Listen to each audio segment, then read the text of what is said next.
Bonjour, c'est Mac Baron de la Gazette de Rennes-le-Château. Je suis avec Christian Doumergue. Bonjour Mike. Oh, salut. Ben voilà. On se voit souvent. En effet, ces derniers temps, on se croise pas mal. Donc nous sommes au Jardin de Marie, à Rennes-le-Château. Et on va parler aujourd'hui de Pierre Plantard et de tout le travail que tu as fait à propos de Pierre Plantard et de la genèse. Comment tu t'es intéressé à Pierre Plantard et à Rennes-le-Château? Alors, je me suis d'abord intéressé à Rennes-le-Château, dans l'ordre. J'étais tout gamin, les histoires de trésors me fascinaient. C'était mes lectures favorites en bande dessinée, les aventures de Picsou, et puis dans les romans, l'île au trésor, tout ça, ça a façonné mon imaginaire de gosse.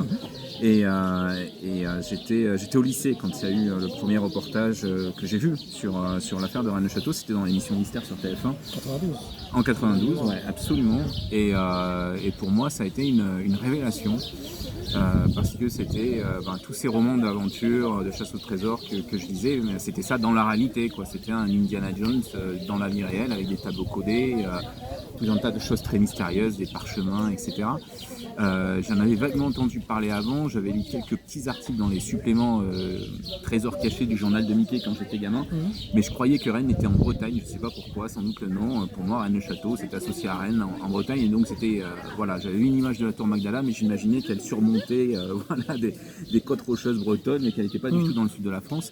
Et grâce à ce reportage, en fait, j'ai appris que c'était pas très loin finalement, parce que j'étais du côté de Montpellier à ce moment-là. C'est là que je suis né, que j'ai grandi, et j'ai voulu en savoir plus. Et puis j'ai commencé à lire des livres sur le sujet, et je suis venu sur place, et puis j'en suis plus jamais reparti en fait, dans la tête, parce que c'était Henri Bution qui était propriétaire du domaine à ce moment-là. J'ai eu une visite guidée avec lui tout à fait extraordinaire. Ça a ouvert encore d'autres portes. J'étais venu pour une histoire du trésor, je suis reparti avec une vision un peu plus mystique de l'affaire. Et à partir de là, je me suis mis à lire et puis à prendre des notes et progressivement à écrire en fait sur le sujet.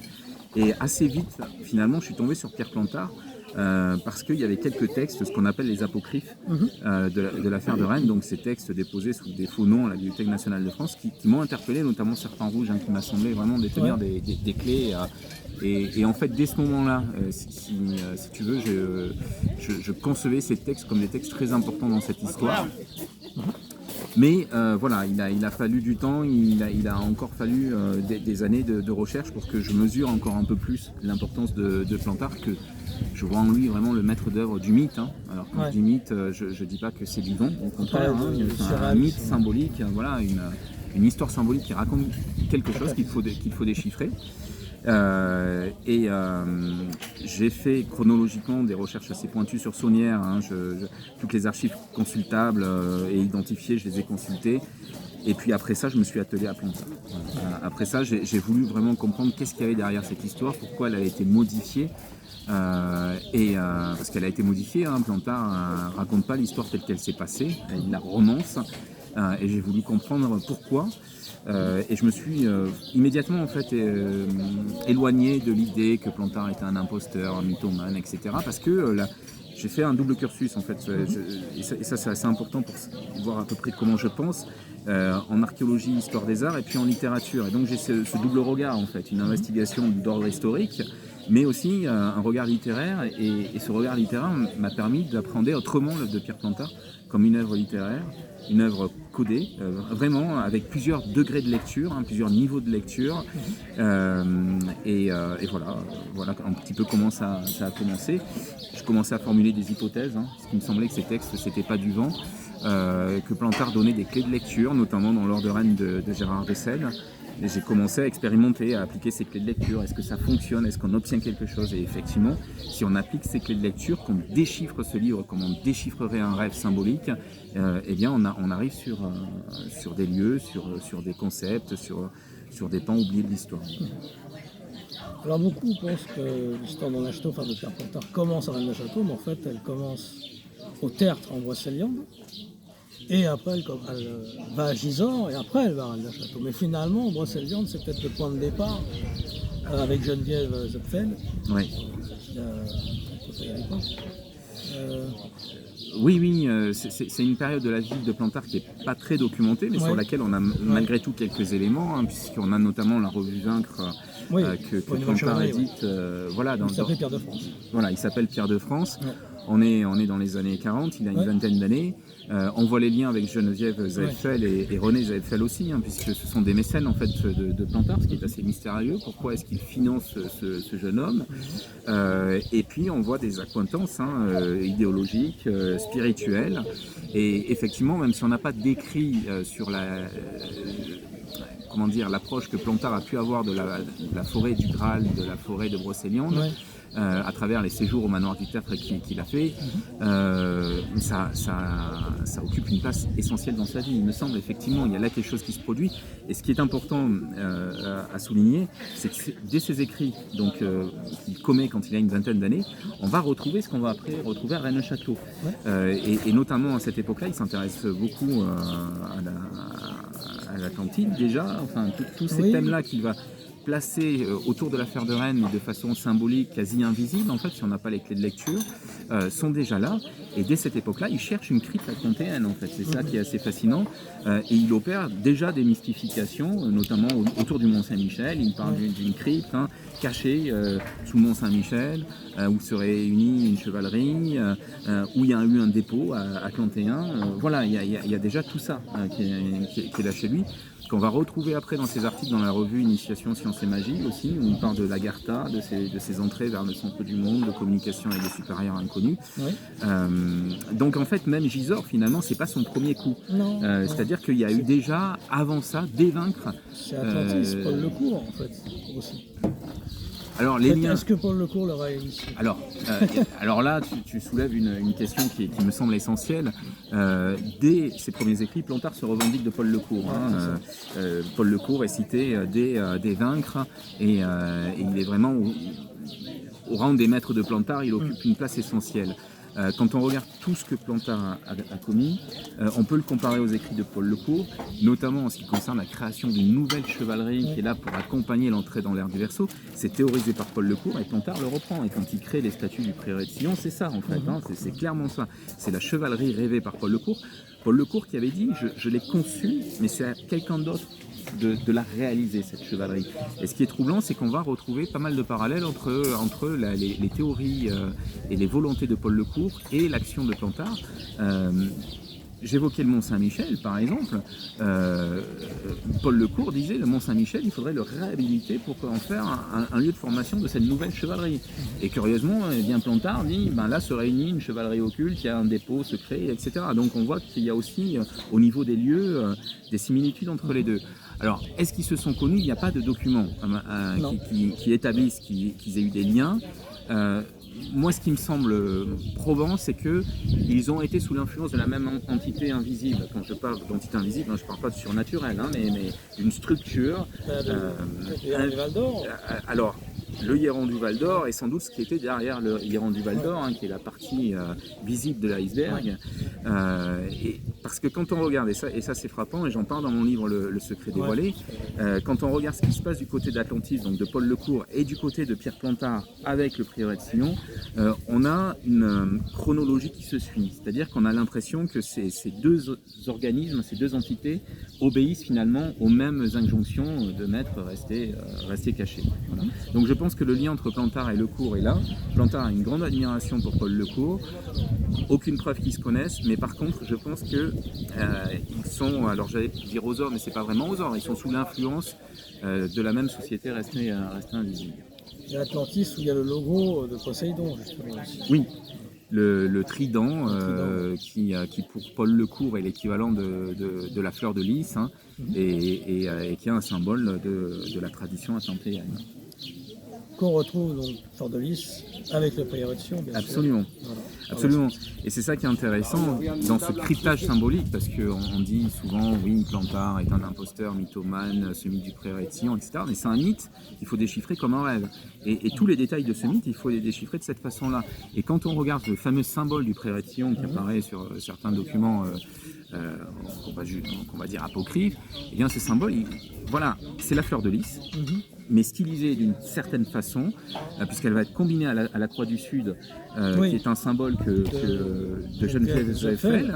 Plantard le reprend à Geneviève Zayfel, et pour Geneviève Zayfel et son groupe, ce symbole, il a un sens très particulier. C'est un symbole lémurien et atlantéen. Ouais. Donc on voit que Plantard combine la fleur de lys à ce symbole atlantéen. On a aussi la petite vague de l'ère du Verseau qui apparaît. Et puis cette fleur de lys, effectivement, si on se penche du côté des écrits de Paul Lecourt, c'est un équivalent du trident de Poséidon. Donc c'est un symbole atlantéen aussi, en fait. Donc on se rend compte que ce fameux secret du prieur étillant, finalement, toute cette mythologie du mariage, Jésus, Marie-Madeleine, descendance, pour moi, est une fable qu'il faut déchiffrer, il faut aller voir plus loin. Et quand on voit plus loin, quand on voit derrière les symboles, on revient toujours au même thème, c'est-à-dire l'Atlantide, la survivance de la tradition atlantéenne, qui est l'obsession fondamentale de Plantard. Là vraiment, j'insiste là-dessus, c'est le fil rouge, c'est là, dès ses 20 ans, dès ses premiers écrits connus, peut-être qu'il y en a eu avant, mais on ne les a pas, et ça le suit partout après, et jusqu'à Rennes-le-Château, qui est un mythe atlantéen, clairement, quand on le déchiffre correctement. Alors, il crée aussi Revenation française et Alpha Galate. Est-ce que tu peux nous parler un peu d'Alpha Galate aussi à l'époque? Alors, si ça paraît des années 40. Voilà, Alpha Galate, c'est un ordre qui est un peu plus compliqué à explorer parce qu'on a très peu d'éléments, d'éléments factuels là-dessus, mais c'est cette espèce de chevalerie christiano-celtique en fait. C'est ça qui est intéressant, c'est que ça se rapproche de l'abbé Gilard, peut-être. Ça se rapproche, voilà, de toute les 4 lions, le Cernunos, cette tradition. Oui, de Gilard. Ça sera, voilà, alors qui est le recteur de Tréorentais, donc qui est juste à côté du manoir du Tertre de Geneviève Zayfel. Donc pour moi, c'est impossible que Plantard et l'abbé Gilard ne se soient pas rencontrés à un moment donné. Ils sont vraiment au final dans la même idéologie, puisque l'abbé Gilard. On parle de Sommières. Alors. L'abbé Gilard un petit peu après, mais voilà, il y a d'après un témoignage qui avait été recueilli par Jean Marcal, Gilard avait été mobilisé pendant la guerre du côté de Rodez dans l'Aveyron, donc, et avant de remonter en Bretagne, ses terres natales, il avait voulu faire un détour par le pays cathare pour voir les châteaux cathares parce que l'abbé Gilard était vraiment habité par le catharisme, le gnosticisme et ce christianisme-là. Et donc, il avait raconté à Jean Marcal, qui était devenu une sorte de confident pour lui à un moment donné, il y avait vraiment un lien de proximité entre eux. Gilard avait raconté, donc il avait, à l'occasion de ce périple en pays cathare, visité un village assez étonnant. Et Marcal, sur le moment, n'a pas tilté, il ne s'est pas dit que ça pouvait être Rennes-le-Château, il a réalisé trop tard. Quand je dis trop tard, c'est-à-dire après la mort de l'abbé Gilard, donc il n'a jamais pu revenir là-dessus et l'interroger vraiment pour avoir la confirmation que c'était bien Rennes-le-Château. Mais lui, Jean Marcal, était convaincu que c'était bien de ce village dont il était question. Et là c'est intéressant parce que voilà, Gilard aurait pu s'inspirer effectivement peut-être de l'œuvre de l'abbé Saunière pour concevoir un petit peu son église, parce que leur histoire est très proche. Deux curés qui trouvent une église en ruine, qui trouvent des fonds pour les restaurer, et puis qui vont poser problème à leur hiérarchie. C'est en miroir, voilà, en dualisme. En miroir. Oui, absolument. Ouais. Et donc pour Alpha Galate, oui, on a peu d'informations. Ensuite, il y a toute la période où Gisors. Oui. Donc là où il y a toute l'idée des 30 coffres de Gisors. Voilà, alors avec cette histoire donc de Roger Laumois, jardinier, gardien du château de Gisors, du donjon, qui fait des fouilles, qui creuse un souterrain improbable pour arriver dans cette chapelle souterraine Sainte-Catherine et qui aurait vu des coffres. Et donc toute l'affaire qui éclate autour de ça. Plantard, lui, il intervient. Alors c'est très intéressant de voir la façon dont il intervient parce qu'il va jouer le même jeu d'influence en fait qu'il va faire plus tard à Rennes-le-Château, c'est-à-dire il va commanditer un livre à Gérard de Sède, donc les Templiers sont parmi nous. Avant ça, il va commettre un texte, Gisors et son secret, et il va broder autour de cette histoire de rumeur d'un trésor templier à Gisors. Il va broder toute une fable en fait mythologique. On va retrouver un certain nombre d'archétypes comme la Reine Blanche par exemple, qui va plaquer par la suite au mystère de Rennes-le-Château, mais qui est là déjà à Gisors. Moi, ce qui m'a passionné dans cette histoire-là, c'est que j'ai fait la comparaison entre Gisors et son secret, donc, et d'autres textes. Et en fait, d'autres textes liés à l'affaire de Rennes-le-Château, et on se rend compte que c'est exactement la même trame. Sauf que c'est plus explicite, comme si c'était un peu une œuvre de jeunesse, où on se livre plus, où où on se cache moins, et notamment le parcours maçonnique d'initiation au 3e grade, donc le grade de maître. Serpent Rouge, le texte qui se réfère à l'affaire des 2 reines, est structuré sur cette initiation au 3e grade, mais Gisors et son secret aussi. Sauf que c'est beaucoup plus explicite au niveau des formules qui sont très visibles en fait dans ce texte-là et beaucoup moins visibles dans Serpent Rouge. Moi, ça m'a intéressé de ce point de vue-là aussi. Et puis, il y a un autre élément, c'est que dans Gisors et son secret, il en dit beaucoup plus que dans Les Templiers sont parmi nous. Et notamment, le prieuré de Sillon apparaît clairement, alors que dans Les Templiers sont parmi nous, il va pas être, le nom ne va pas être donné. Puisque l'entretien avec un hermétiste à la fin de l'ouvrage, cet hermétiste est Pierre Plantard, reprend une grande partie du contenu de Gisors et son secret, mais voilà, il y a des choses qui ne vont pas être dites publiquement à ce moment-là, ce qui peut poser question. Pourquoi certaines parties finalement sont retirées? Est-ce qu'il y a un calendrier révélationnel à respecter? Est-ce que c'était pas encore le moment de parler clairement et ouvertement de ce prieuré de Sillon? Voilà, ça interroge. Et là, il y a un 3e élément, donc là je dis c'est intéressant parce que ça éclaire le mythe de Rennes d'une autre façon, et on peut voir des choses qu'on n'aurait pas vues. Deuxièmement, on comprend qu'il y a un calendrier, et troisièmement, avec Gisors, il y a quasiment toute l'affaire de Rennes racontée d'une autre façon, mais du point de vue des archétypes et des symboles, sauf certains éléments, comme Marie-Madeleine par exemple, qui ne va apparaître que dans l'affaire de Rennes, comme si c'était une spécificité. On va pas la trouver dans des écrits antérieurs de Plantard. Tout à l'heure j'évoquais l'Atlantide, ça c'est un fil conducteur chez Plantard, mais Marie-Madeleine ça n'apparaît vraiment que quand il forme ce mythe de Rennes-le-Château, donc ça c'est très curieux. Ça voudrait dire que peut-être qu'il y a une particularité liée à Marie-Madeleine ici, et donc ça cautionnerait certaines pistes que certains chercheurs explorent. Alors, il y a aussi, par rapport au 30 comme Gisors, il y a lié au 30 cercueil qui est lié à Maurice Leblanc. Ça, c'est aussi intéressant. Le parallèle. Oui, ce que tu en penses. oui, non mais absolument, sachant que Plantard est évidemment un de ceux qui a amené Arsène Lupin dans cette affaire, puisque il l'évoque en fait très tôt, Arsène Lupin. Et puis quand on prend l'œuvre de son comparse Philippe de Chérisey, donc Circuit, alors qui est un texte absolument extraordinaire, qui a au moins 6 degrés de lecture, franchement, il faut lire Circuit de Philippe de Chérisey, alors qui n'est pas commercialisé, donc on trouve il est conservé à la bibliothèque de Versailles, donc on peut en trouver des copies, mais c'est un texte qui est fascinant et qui est rempli de références, et d'ailleurs aussi de références à la forêt de Pimpon. À un moment donné, lors d'une scène, il y a un camion de pompiers qui passe, et Pimpon est orthographié comme le nom de la forêt de Pimpon. Voilà, et puis donc il y a des références à Arsène Lupin et puis à Jules Verne, beaucoup aux Indes noires notamment. Alors Gérard de Sèvres et Chérisey sont les enfants du surréalisme, donc c'est ça qui est intéressant aussi, d'où tout ce codage, on va dire que ceci n'est pas un code, un grid. Oui, moi ça c'est intéressant aussi. Oui, c'est-à-dire que Plantard ne s'est pas entouré de n'importe qui en fait, quand il a conçu ce mythe symbolique.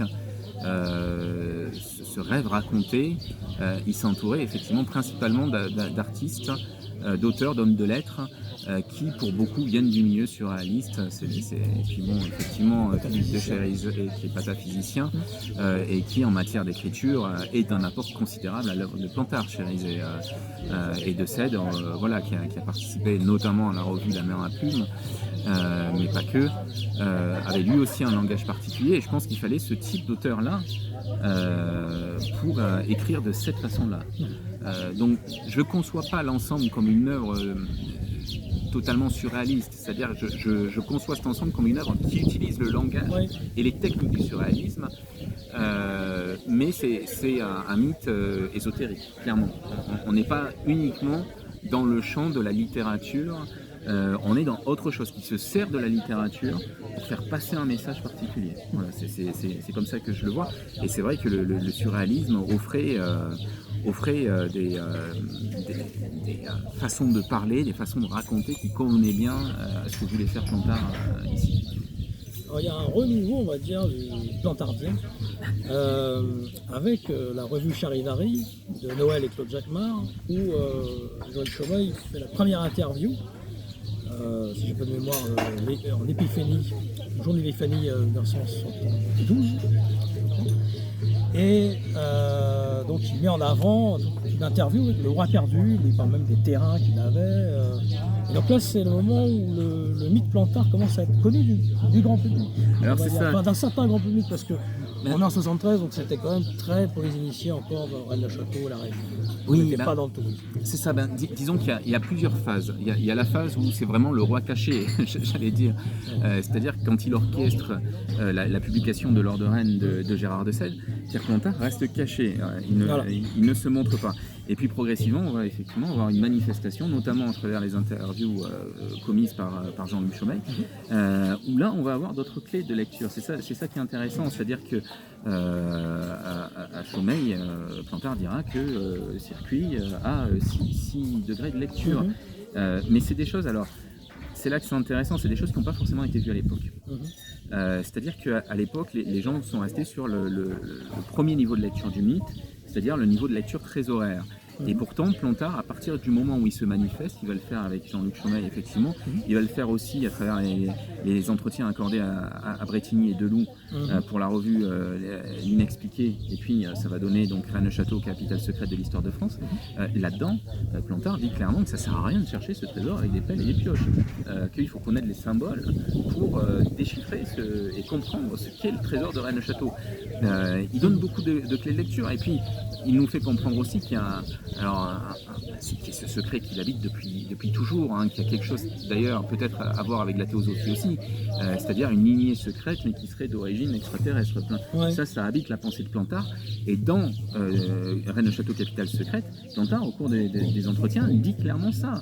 Le secret du prieuré de Sillon, il faut aller le chercher de ce côté-là, mais ça passe inaperçu parce que à cette époque-là personne ne se soucie de ça, on est vraiment dans la recherche du trésor matériel, et donc ça va perdurer en fait, j'allais dire, à travers les décennies, jusqu'à ce qu'il y ait une autre phase, qui est un peu l'aboutissement de celle-ci, avec l'énigme sacrée. Oui, alors, justement, Jean-Luc Chaumeil a une importance dans l'histoire, ce qui n'est pas seulement Joyce, il est aussi acteur de la rencontre entre Lincoln, Legend et Plantard, du coup, dans la galerie de sa mère. Et là, c'est une rencontre, et là, il fait rencontrer en quelque sorte tout ce magma. On va dire que ça fait une fusion, et là naît aussi un nouveau mythe. Oui, effectivement. Alors avec toujours ces difficultés, parce que c'est vrai que quand on parle aux acteurs de l'époque, il y a, j'ai l'impression, un grand jeu de marionnettiste derrière. C'est toujours de savoir un jeu où là il tombe. Il y a une mise en scène. Il y a une mise en scène. Plantard joue un personnage. J'en avais parlé à l'époque avec Henry Lincoln, qui m'avait donné des anecdotes assez significatives d'ailleurs à ce sujet, sur la mise en scène du magicien qui participe à son propre tour de magie, qui s'y intègre pour que ça réussisse. Et donc, oui, là on va rentrer dans autre chose, parce que progressivement, c'est l'énigme sacrée, c'est l'ouverture, on va dire, à l'international, clairement, puisque l'Or de Rennes avait eu un énorme succès en France dans le milieu des chercheurs de trésors. Avec l'énigme sacrée, on va ouvrir sur une autre dimension, plus polémique, puisque là, on n'est plus dans la simple histoire de trésors, on est dans ce qui était suggéré dès le départ, puisque dès l'Or de Rennes, il y avait des sous-entendus dans l'Or de Rennes, une connaissance hérétique, de quelque chose de cet ordre-là, qu'on ne comprenait pas trop, notamment quand il est question de la fameuse tour 70 mètres de haut que Saunière aurait voulu bâtir sur la fin de sa vie pour y prêcher une nouvelle religion. Ça, dans l'Or de Rennes, c'est absolument incompréhensible si on ne le met pas en perspective avec la suite de l'histoire. Et ce qui est intéressant dans ce déroulé, c'est ça. Tout à l'heure, je parlais de calendrier. On a vraiment l'impression qu'il y a un calendrier révélationnel, c'est-à-dire que chaque livre contient des sous-entendus qui vont être explicités dans le livre suivant. En fait. Et on a tous ce déroulé depuis l'apparition de l'Or de Rennes jusqu'à l'apparition de l'énigme sacrée. C'est assez bien structuré et ça se tient, quoi. C'est-à-dire qu'il y a un déroulé qui est assez harmonieux. Alors il y a aussi le manuscrit en pierre et papier de Chérizet, justement Jean Chaumeil chez lui. Qu'est-ce que tu peux nous dire sur ces manuscrits? Qu'est-ce que tu en penses, ton avis? Le codage. Oui, sur le codage. Alors sur la question du codage, des parchemins et puis de la fabrication, voilà, c'est. Il y a là tout un dossier extrêmement compliqué parce que j'ai l'impression que toute cette belle machine, en fait, à un moment donné, s'est grippée parce que voilà, il y a eu des intérêts aussi personnels derrière. Et donc, Il y a une brouille entre Chérizet et voilà, Plantard. c'est ça. Quand je dis d'intérêt humain, c'est-à-dire que je pense que Philippe de Chérizet, bon, moi évidemment, je ne les ai connus ni l'un ni l'autre. J'ai parlé à ni l'un ni l'autre, donc j'ai que des réverbérations de qui ils ont été à travers leurs écrits et à travers les quelques témoins que j'ai pu rencontrer qui les avaient côtoyés. Donc, Et la classe sociale, mais... Chérizet avait 14 carrés de noblesse et Plantard était fils de valet-de-chambre. Donc ça peut oui, être alors, c'est pour ça qu'il s'appelait Saint-Clair. D'ailleurs, oui, j'avoue, il s'appelait Saint-Clair. mais je pense que Plantard avait une autre idée de ce que pouvait être, après encore une fois, je ne l'ai pas connu, de ce que pouvait être l'aristocratie. Mais je pense surtout qu'il y avait deux visions un petit peu différentes. Plantard était un ésotériste et il n'était que ça. Chérizet était un artiste. Donc on est dans deux milieux. C'est pour moi, voilà, c'est un acteur, c'est un homme de radio avec Roland Dubillard. Pour moi, s'il y a un conflit de classe, en fait, il est là. Plus que dans l'origine sociale, parce qu'on est dans deux univers différents. Du côté de Chérizet, on est dans le monde de l'artiste, donc on est dans le monde du rêveur et du gamin qui joue. Chez Plantard, oui, oui. Chez Plantard, c'est beaucoup plus sérieux. C'est beaucoup plus sérieux parce qu'on est dans la logique d'une mission mystique. En tout cas, moi, c'est comme ça que je le perçois, d'une mission importante qui est métaphysique. Et les nécessités ne sont pas les mêmes et les objectifs ne sont pas les mêmes. Et je pense que les brouilles qu'il y a eu entre tous ces gens viennent uniquement de là. C'est-à-dire qu'on n'avait pas du tout le même profil intérieur. Bon, que ce soit de Sède ou de Chérizet, à un moment donné, ils ont pris conscience qu'ils jouaient à un jeu qui leur échappait complètement, c'est-à-dire que qui était vraiment Plantard et pour qui travaillait Plantard. Et je pense que l'un comme l'autre, à un moment donné, et d'autres aussi, ont eu peur.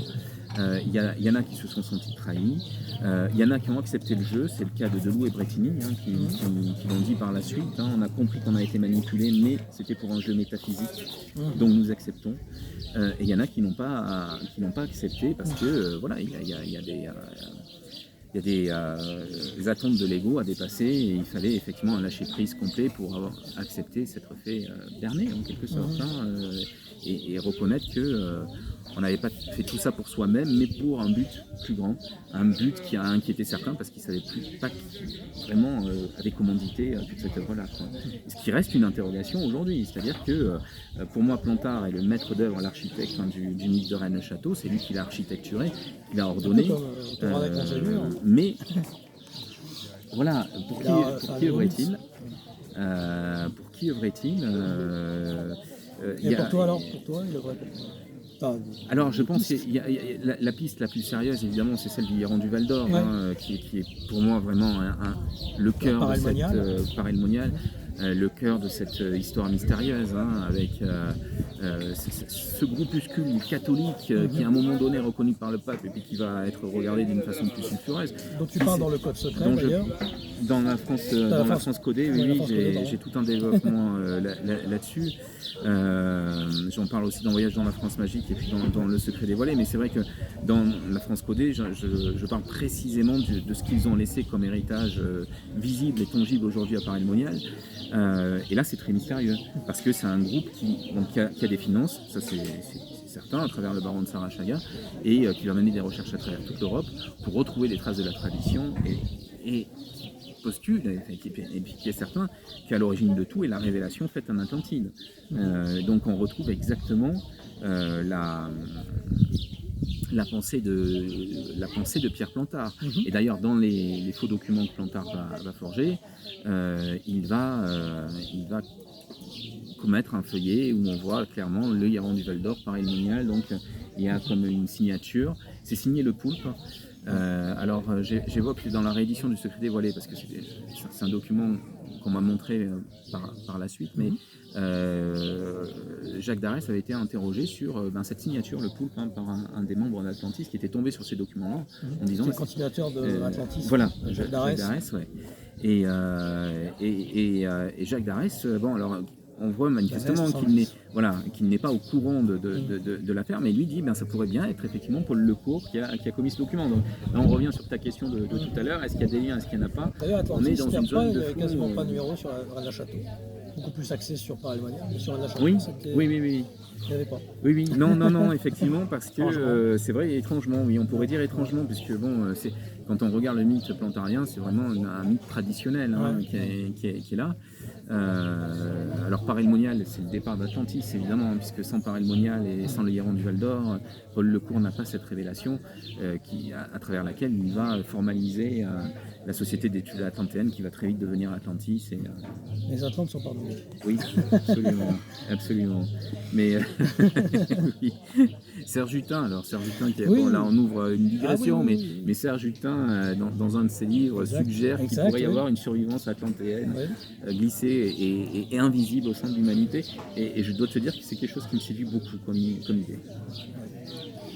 Est-ce que tu as une conclusion à faire sur justement toutes tes recherches sur l'affaire Plantard et les choses que tu as découvertes peut-être récemment Alors une conclusion non, parce que c'est une affaire qui est loin d'être conclue. Je crois qu'on n'est qu'au début en fait, paradoxalement, après ces années de recherche. Non, j'ai pas de conclusion, je suis juste convaincu qu'il y a un grand mystère là derrière. Je suis convaincu que Plantard n'a pas fait ça pour rien. Je suis convaincu qu'il n'est pas venu dans cette région-là juste parce qu'il y avait une histoire de trésor. C'est beaucoup plus profond que ça. Il n'a pas récupéré l'affaire de Rennes. Il a poursuivi quelque chose qui, à mon avis, était déjà en train à l'époque de la Bessonnière, mais là c'est plus compliqué à explorer. Mais je pense qu'il y avait déjà une influence invisible sur cette affaire à l'époque de Saunière et qu'il y a un lien entre les deux périodes. Ma conclusion, ça serait continuer à investiguer en fait, continuer à vous interroger. Parce qu'il y a tout un pan de cette histoire, et notamment autour des milieux rosicruciens qui ont circulé dans la région à un moment donné. Et quand je dis à un moment donné, c'est surtout essentiellement à la Belle Époque en fait, et jusque dans les années 30. Je crois que là, il y a des clés pour comprendre pourquoi Plantard est venu là. Ne vous arrêtez pas des certitudes. Vraiment remettez en permanence en question les certitudes que vous pouvez acquérir. Ce serait ça ma conclusion, mais continuez à chercher parce qu'il y a, quoi qu'il en soit, il y a vraiment un vrai mystère au sens initiatique et traditionnel du terme derrière cette histoire.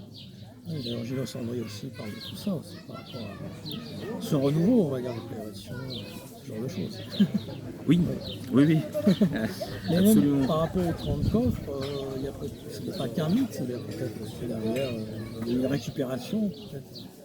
Des camions avec faire Malraux. Oui, non, mais absolument. Oui, non. Alors, absolument. Il faut quand je parle de mythe, alors je parle du mythe que Plantard a créé à Gisors. Je ne dis pas qu'il ne s'est rien passé à Gisors. Et effectivement, il y a toute cette affaire qui est extrêmement trouble avec Malraux. Et moi, je crois qu'il y a un fondement à tout ça. Je ne suis pas de ceux qui balayent. Mais quand je parle du mythe, c'est que sur cette histoire-là, Plantard a greffé un certain nombre d'archétypes ésotériques, la reine blanche, l'alchimie, tout un tas de choses, qu'il va ensuite plaquer à Rennes-le-Château. Je me tourne vers le ciel, mais voilà, il y a aussi cette projection stellaire qu'il réalise sur les deux endroits. Il y a beaucoup de choses en commun. C'est pas pour rien qu'il a fait ça sur ces deux endroits. Quand on arrive dans ces lieux avec ces archétypes-là, on est dans un état d'esprit dans lequel on ne serait pas s'il n'y avait pas ce mythe en fait. Voilà. Et donc c'est un mythe initiatique à plusieurs degrés. Il révèle une histoire cachée, mais il met aussi celui qui vient en ces lieux dans un état d'esprit particulier. Et qui lui permet de voir les lieux comme il ne les verrait pas s'il était dans une simple histoire de trésors et de coffres cachés.